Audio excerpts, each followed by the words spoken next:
கேரளா மாநிலம் பாலக்காட்டுல டைனோசர் வளர்ப்பு தொடர்பா ஒரு வீடியோ காட்சி சமூக வலைதளங்கள்ல வைரலா போய்கிட்டு இருக்கு.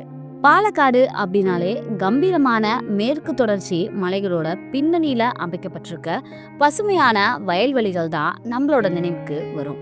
ஆனா பாலக்காட்டுல இருக்க டைனோமூக்கு அப்படிங்கிற கற்பனை கிராமத்துல டைனோசர்களோட மக்கள் இணக்கமா இணைஞ்சு வாழ்வது பற்றிய வீடியோ காட்சி சமூக வலைதளங்கள்ல இப்போ வைரல் ஆகிட்டு வந்துட்டு இருக்கு. 1.25 நிமிஷம் இருக்கக்கூடிய அந்த வீடியோல ஒரு பெரிய டைனோசர் கூட்டம் மெதுவா வயல்வெளிய கடந்து போற மாதிரி காட்சிப்படுத்தியிருக்காங்க. மனிதர்களால முதல்ல வளர்க்கப்பட்ட உயிரினங்கள்ல டைனோசர்களும் அடங்கும் அப்படின்னு இந்த வீடியோ குறிப்பிடுது. டைனோசர்கள் பெரும்பாலும் மென்மையானவை, முட்டை மற்றும் இறைச்சிக்காக அது வளர்க்கப்படுது அப்படின்னு சொல்லியிருக்காங்க.